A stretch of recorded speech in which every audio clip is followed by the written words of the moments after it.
Ito ang Presidential Broadcast Service. Radyo Pilipinas. Radyo Publiko ng Bagong Pilipinas para sa Bagong Pilipino. Naghahatid ng mahahalagang balita at impormasyon na uugnay ng pamahalaan sa sambayanan. Tulay sa himpapawi ng serbisyo publiko. Radyo Pilipinas. Radyo Publiko. Ang boses ng Pangulo. Sa Iloilo, Radyo Pilipinas. 585 AM. Oras sa Radyo Pilipinas, alas 4:12 sa hapon. Gikan sa hulog balitaan sa PBS, Radyo Pilipinas, Iloilo. Gintipon sa buos na pwersa sa News and Public Affairs Division. Mga pagsaysay sa mga hitabo o aksyon, mga pananawan, kag desisyon, mga hibubunod sa apektuhan na sektor, mga dalagpong nga balita, diri sa Iloilo, kag mga bahin sa kabisayang nagkatulad. Mga balita nga natipon sa sulod sa naligan ng 24 oras. Inyo mabatian sa Headliners Was. Kagkaroon, yari ang inyong PBS News Team.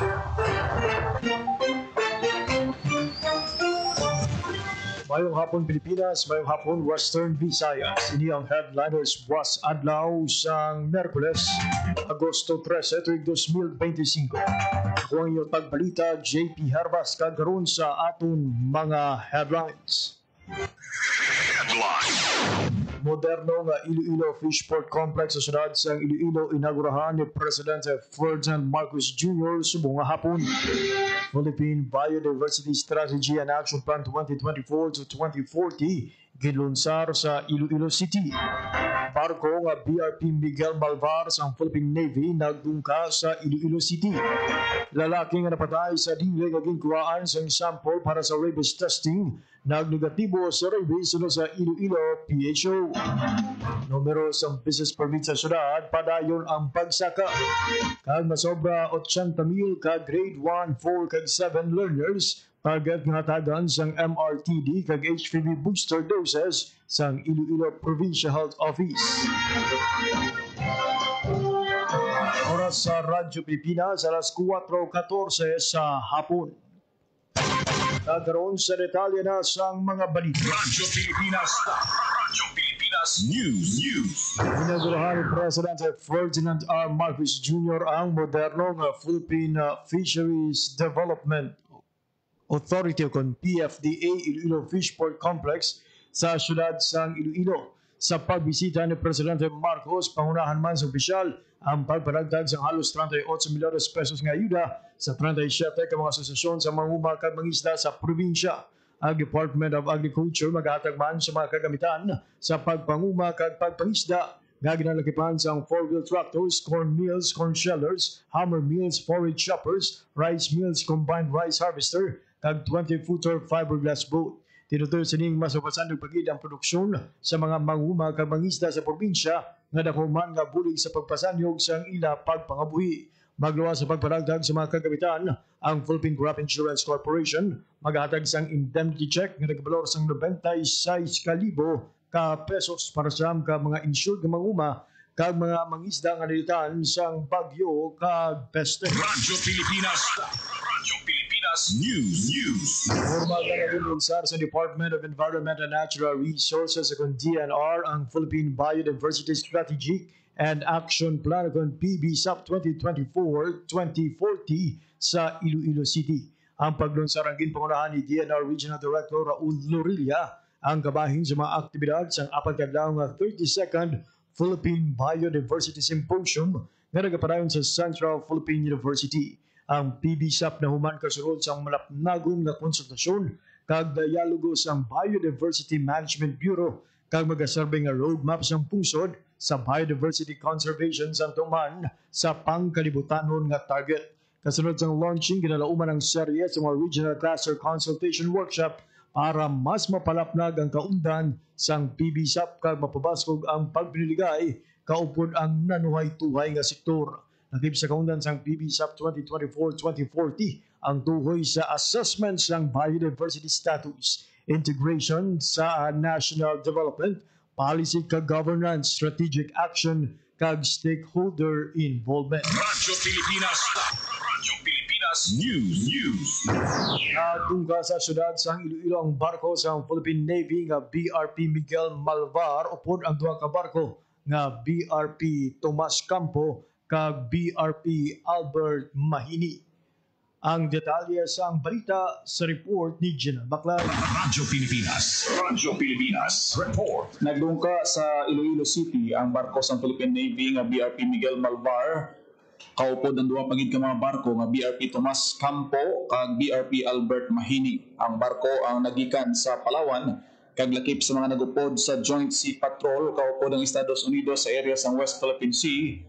Kabahin sa mga aktibidad agud proteksyonan ang kadagatan sakop sang pungsod. Mismo si Executive Assistant Jay Treñas ang nagsugata kay Commanding Officer Captain Paul Ichanova kaupod ang iban pa nga Navy officers sa giniwat nga arrival ceremony sa Fort San Pedro, Iloilo City. Para sa Bagong Pilipinas, Gina Baclay, Radyo Pilipinas, Radyo Publiko. Radyo Pilipinas News. Lalaki nga napatay sa dingle nga gingkuan sa sample para sa rabies testing nagnegatibo sa rabies sa Iloilo Provincial Health Office. Ang detalye sa balita sa report ni Marian Grace Ariñata. Radyo Pilipinas report. Negatibo sa rabies ang sample sa lalaki gikan sa banwasang Dingle, Iloilo nga nagtaliwan nga una ginsuspetsahan nga may rabies. Ini ang pahayag ni Dr. Rodney Labis, Head sang Health Service Delivery Division sang Iloilo Provincial Health Office matapos nga nag-abot na ang resulta sa sample gikan sa Research Institute for Tropical Medicine o kung RITM kag nagwa nga negatibo ini sa rabies. Ginklaro ni Dr. Labis nga ginkuhaan sang saliva sample ang lalaki bago nakapasar sa case definition sa surveillance system sa Department of Health nga suspected ini sa rabies. Madumduman nga nakabatsyag sang pananakit sang abaga kag tiyan sa Hulyo 12 ang 33 anyos nga lalaki, rason nga nagpakonsulta ini sa isa ka balay bulungan kag ginatagan sa bulong kag laboratory request. Sa Hulyo 17, liwat nga gindala sa ospital ang lalaki bangod pa dayon nga nag-eksperyensya sang pananakit sang tiyan kag abaga, nabudayan mag-inom sang tubig kag naka-eksperyensya na sang hallucination, irritability kag kabuday sa paginhawa apang nagtaliwan sang gabi sang pareho nga adlaw. Bangod nga negatibo sa rabies, magahiwat ang Iloilo PHO sang investigasyon kaupod ang ospital kag Dingle Local Government Unit agud makaruhan kung ano ang posibleng rason sa pagkamatay sang pasyente. Magahiwat man sa koordinasyon ang PHO sa DOH para sa pag-manage ang data sa pasyente nga sa karon, yarapan na tag nga suspect rabies. Para sa Bagong Pilipinas, Marian Grace Ariñata, Radyo Pilipinas, Radyo Publiko. Radyo Pilipinas News. Nagsaka ang numero sa mga business permit kag issue sa syudad sa Iloilo kada tuig halin 2021 tungtod 2024. Senado sa business permit and licensing division kung BPLD sang 2021 yara sa 16,180. Sang 2022 nagsaka ini sang 7.4% sa 17,379. Sang 2023 nagsaka pagini sa 8.9% sa 18,927 kag sang tuig 2024 nadugangan pagini sang 3.6% sa 19,599. Para sa 2025 as of July, nagalapot na sa 17,857 kaya ginalauman nga malapaw ng records ng 2024 antes magtakop ang tuig. Sino kay Iloilo City Mayor Raisa Treñas, pamato din nga hindi matuod nga madamo sa negosyo nagsirado halin sa tuig 2023 bangod sa pagsaka sa real property tax sa official BPLD records sa 961 ka negosyo nagsirado sa 2024. Kalabanan sa mga reason amo ang masunod: low sales on low income, high rental, bankruptcy or losses, end of contract, closure of business, no one to manage, kag change of business name or ownership. Radyo Pilipinas News. Privilege speech ni Councilor Mabilog parte sa inflation kag RPT. Wala ginpasugtan sang sangguniang panglungsod. Ang detalye sang balita o kung wala ginpasugtan sa mayorya sang Iloilo City Council nga magpatigayon sa privilege speech si City Councilor Shin Mabilog may kangtanan sa inflation kag pagsirado sa mga business establishments sa syudad sang Iloilo. Matapos ginbutuhan sa sangguniang liwat nga na motion loss ang pangabay ni Mabilog. Suno sa mayorya sang mga konsihal nga natalakay na sang konsihala ang tupiko na nungod sa real property tax kag hindi na kinahanglan pa nga ini ang liwat nga privilege speech ni Mabilog. Radyo Pilipinas Pilipinas News. Ilang ka konsehal ginpakamalaot ang ipagtambong ni ICDO Engineer Pakanan sa Quadcom hearing. Pakanan ginpahayag ginkakas bilang District Engineer sunod kay Councilor Dilaliana. Ang detalye sa balita sa report ni General Baclaw. Radyo Pilipinas Report. Nagbubutyat sa pagkadismaya pila kakatapos sa sangguniang pangmusod sa hindi pagtambong ni Iloilo City District Engineer Roy Pakanan sa ginpatawag na Quadcom hearing sang damdaglang ang tanan sa pag-ibalo sa estado sa pila ka flood control project sa syudad sa Iloilo. Sa privilege speech ni City Councilor at Majority Floor Leader Rex Sarabia, ginpahayag sininga na ofensya sa pagkwestiyon ni Pakanan sa otoridad sa konseho nga nagpatawag sang hearing. Para naman ni Councilor Romel Doron nga chairman sang Quadcom ti una kuntani nga pamatian ang patag sang DPWH sa mga impormasyon nga luyag may baluan sa mga miyembro sang legislative body apang wala nagatubang ang opisyal. Nagabati naman sa Councilor Nene Dilaliana kag City Councilor Johnny Yang nga nagakadapat aktuhan ang problema sa baha sa diin seryoso nga problema sa pumuluyo rason ng makabulig pathag ang DPWH. Samtang sa tunga sang sesyon ginkumpirma naman ni Councilor Dilaliana nga ginkakas na bilang District Engineer sa Iloilo City District Engineering Office si Pakanan. Para sa Bagong Pilipinas, General Baclaw, Radyo Pilipinas, Radyo Publiko. Radyo Pilipinas News. Masobra 80,000 ka grades 1, 4 kag 7 learners target na tagan sang MRTD kag HPV booster doses sang Iloilo Provincial Office sa hiwatong school-based immunization. Ang detalye sang balita sa report ni Marian Grace Arenian. Radyo Pilipinas Report. Target sang Iloilo Provincial Health Office nga hatagan sang measles, rubella o kon MR, tetanus, diphtheria o kon TB kag human papilloma virus o kon HPV vaccine booster doses ang masobra 80,000 ka mga grades 1, 4 kag 7 learners sa probinsya sa hiwatong nga school-based immunization o kon bakuna eskwela. May masobra sa 27,000 ka grade 1 kag masobra sa 36,000 nga grade 7 learners ang target nga hatagan sang MR vaccine kag TB vaccine nga kontra sa measles, rubella kag tetanus, diphtheria. Ang measles o kon dipdas isa sa ginakabig nga contagious disease sa kalibutan.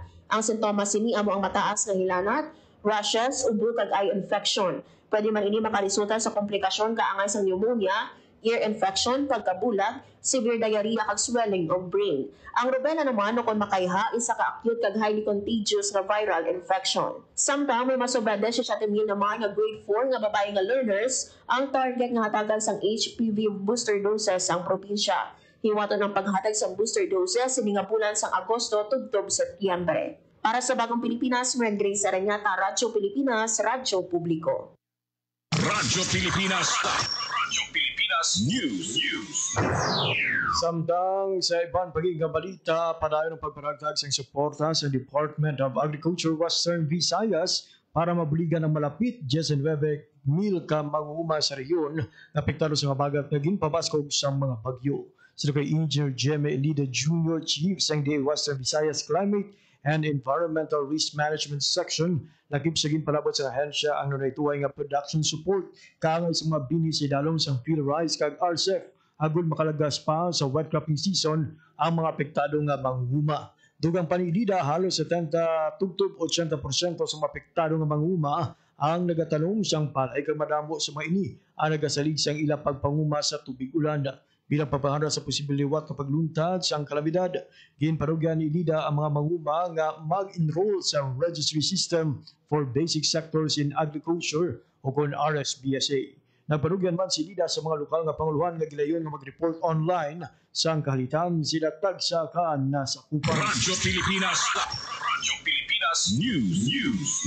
Nagiwat sang Regional Coconut Techno Forum ang marinal nga opisina sang Agricultural Training Institute kag Philippine Coconut Authority sa Cebu Gimaras. Ang aktibidad ginpasakupan sang 50 ka manguma sang lubi sa Gimaras. Akip sa mga ginpatpat sa forum ang tuhoy sa mga programa sa gobyerno para sa mga coconut farmer pati na naglalaing nga teknolohiya sa produksyon sang lubi. Sa paghiwa sa aktibidad, kinalauman nga madugangan pa ang hibalo kag ideya sa mga manguma angot sa mga oportunidad sa lubi. Radyo Pilipinas News. Yung dala sa Department of Trade and Industry kundita Iloilo ang ila advocacy campaign towards strengthened services sa Barangay Lampaya. Katuyan sini mapabaskog ang mga lokal nga negosyante, maduso ang consumer awareness kag makabukas ang mas madamong oportunidad sa mga mangunguma kag magagmay nga business owner. Lakip sa mga ginpatpat sa aktibidad ang tuhoy sa mga oportunidad sa pagpanguma, turismo kag industriya, nanuay tuhay nga MSME support, kinamatarong kag responsibilidad sa mga konsumidor kag financing program para sa mga entrepreneur. Samtang pinaagi sa Axe Caravan na hatagan sa kahigayonan ang DTI Iloilo nga mas mapakilala pa sa kabarangayan ang ilang mga nagapakuna nga programa kag serbisyo. Radyo Pilipinas. Radyo Pilipinas News. Ginadilian na ang paggamit sa single-use plastic sa pila ka ospital sa probinsya sa Iloilo bilang kabahin sa kampanya para sa palibot. Opisyal na ginlunsad sa Dr. Ricardo Ladrido Memorial Hospital ang No Single-Use Plastic Policy kadungan sa serbasyon sa National Hospital Week. Ginpangunahan ini sa Office of the Hospital Management Officer sa pagpamuno ni Dr. Pascal Lupez, kaupo ng mga Chief of Hospital Administrative Officers kag Sanitation Inspector. Suportado man sa Lambunaw LGU ang programa. Sunod kay Sangguniang Bayan member Stephen Lee Mandadero, madugay na nga nagapatungan ang banwa sa no plastic policy sa ilang merkado. Bilang kada sang suporta, nagperma sa commitment board ang mga stakeholders kag bisita. Tinutoy sa kampanya nga mapaganhagan ang polusyon kag mapangapinan ang ikanglawas sa kalibutan. Radyo Pilipinas. Radyo Pilipinas News. Ika-22 nga BHW Congress sa 5th Distrito ginhiwat sa banwasang Balasan. Ang detalye sa balita sa report ni Marian Grace Renyata. Radyo Pilipinas. Radyo Pilipinas. Ginhiwa sa munisipalidad sa Balasan, Iloilo, ika-22 nga barangay health workers o kung BHW Congress sa 5th Distrito. Ginabi-abi ng Balasan Mayor Filomeno Ganson kag Municipal Health Officer Dr. Nazarino Deli ang masobra 2,000 ka BHO gikan sa tanan nga munisipalidad sa 5th District. Tinutuyo sa kahiwatan nga sa ulugon ang dedikasyon sa mga BHO sa pagdala sa mga importanteng health services palapit sa kada panimalay. May ginhiwat nga Zumba session, quiz bee, pageant competition kag recognition sa mga madugay na nga nag-alagad bilang BHW. Samtang gipasalig naman ni Dr. Rodney Labis, Head sa Health Service Delivery Division sa Iloilo Provincial Health Office, ang padayon nga commitment sa probinsya sa pagkapacitate sa mga BHW agod mapasiguro ang dekalidad nga health services. Yaraman sa kahiwatan si Iloilo Board Member Doc Darl Tupas. Para sa Bagong Pilipinas, Marian Grace Aranyata, Radyo Pilipinas, Radyo Publiko. Radyo Pilipinas. Radyo Pilipinas News. Weekly cleanup drive kada Sabado dapat pang mapasangkad. Ang detalye sa balita sa report ni Ginal Baclay. Radyo Pilipinas. Radyo Pilipinas. Report. Ginapanawagan sa Office of the Barangay Affairs na padayonon ng paghiwat sa weekly cleanup drive sa syudad sa Iloilo agad mapabili ng kalimpyo sa komunidad. Ginapabaskog man ang youth-led initiatives na nagatuyo magpadayon sa kalimpyo pagkatapos ng clean-up activities. Sa rekomendasyon sa monitoring team, dakugid ang mabulig sa Saturday citywide clean-up drive gagin patigayon sa 7 ka distrito sa syudad. Bugos nga nagupod ang 180 ka barangay sa clean-up drive sa naligad nga Agosto 2 bilang kabahin sa environmental campaign sa syudad nga ginpangunahan ni Iloilo City Mayor Raisa Treñas. Nagsugod ang Saturday clean-up drive sa Hulyo 12 sa San Juan Molo sa pagpanguna sang alkalde kaupod ng mga city councilors, barangay officials ug mga volunteers. Ginpasalamatan man sa Office of the Barangay Affairs ang tanan nga barangay kag mga volunteers sa ilang kooperasyon kag suporta sa clean-up drive. Para sa Bagong Pilipinas, Ginal Baclay, Radyo Pilipinas, Radyo Publiko. Radyo Pilipinas. Radyo Pilipinas News. Arestado sa kaprisa ng ranking most wanted person sa Iloilo sa Banwasang San Rafael. Ang suspect kilala nga si alias Nick, 19 anyos, kag residente sa barangay Aricdip, San Rafael, Iloilo.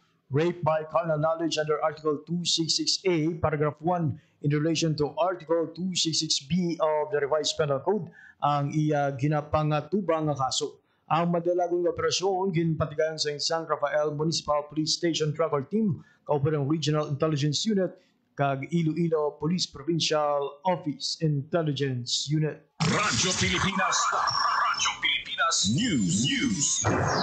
Bukas kag mas mainaabi-abihon nga munisipyo para sa mga residente, bisita kag mga turista. Ini ang perspective nga ginpakita sa lokal nga Panguluhan sang Hordan, may kangtanan sa pagtigayunon nga improvement kag pagpatahom sa municipal ground. Ang pag-unveil sang plano ang ginpangunahan ni Hordan Guimaras Mayor John Edward Gando, kaupod ang Municipal Engineering Office Katuyan sa proyekto nga sa pagpatahom sa municipal grounds, mas malapad nga lugar ang magamit kung may mga importante nga kahiwatan sa banwa. Ano sabi ka proyekto kabayan man sang pagpanghanda sa banwa para sa Foundation Day nga hiwaton sa Disyembre 2025. Magwa sa improvement kag pagpatahom sa municipal grounds, magapatindog man ang banwa sa bag-ong multi-purpose building. Radyo Pilipinas News. At sa tapusan nga balita, Radyo Pilipinas News.